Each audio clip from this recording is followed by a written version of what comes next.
നമ്മൾ ഹെൽത്തിയാണെന്ന് കരുതുന്ന ആ പഴം നമ്മുടെ ശരീരത്തിന് വലിയൊരു എനർജി ക്രാഷ് തരാൻ വേണ്ടി രഹസ്യമായി പണിയെടുക്കുകയാണ്. നിങ്ങൾ വിചാരിക്കുന്നത് അതൊരു നല്ല എനർജി ബൂസ്റ്റ് ആണെന്നാവും. പക്ഷേ സത്യത്തിൽ അത് നിങ്ങളുടെ ശരീരം പെട്ടെന്ന് തളർന്നുപോകാനും തലച്ചോറിനൊരു മന്ദത വരാനും എന്തിന് വയറ്റിൽ കൊഴുപ്പടിയാനും കാരണമാവുകയാണ്.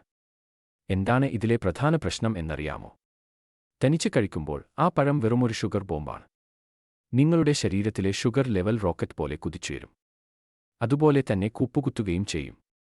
ഈ അവസ്ഥയാണ് ഉച്ചകഴിഞ്ഞ് ഒരു 3 മണിയാവുമ്പോഴേക്കും നമുക്കെല്ലാം തോന്നുന്ന ആ ക്ഷീണം. പക്ഷേ ഇവിടെയാണ് ഒരു ട്വിസ്റ്റ് ഉള്ളത്. പ്രശ്നം പഴത്തിനല്ല നിങ്ങൾ അത് കഴിക്കുന്നത്. വെറുതെയാണ്, അതായത് വെനീർ ആയിട്ടാണ്. നിയമം വളരെ സിമ്പിൾ ആണ്, ഒരു കാർബും നേക്കഡ് ആയി കഴിക്കരുത്. ആ പഴത്തിനെ ഒന്ന് ഡ്രസ് ചെയ്യുക. ബദാം ബട്ടർ പോലെയുള്ള നല്ല കൊഴുപ്പ് ലോദ്വേഗന് ചേർത്ത് കഴിക്കുക. അപ്പോൾ ഷുഗർ പെട്ടെന്ന് കൂടുന്നത് തടയാം. അതിലൂടെ ആ പഴത്തിന്റെ യഥാർത്ഥ ഊർജ്ജം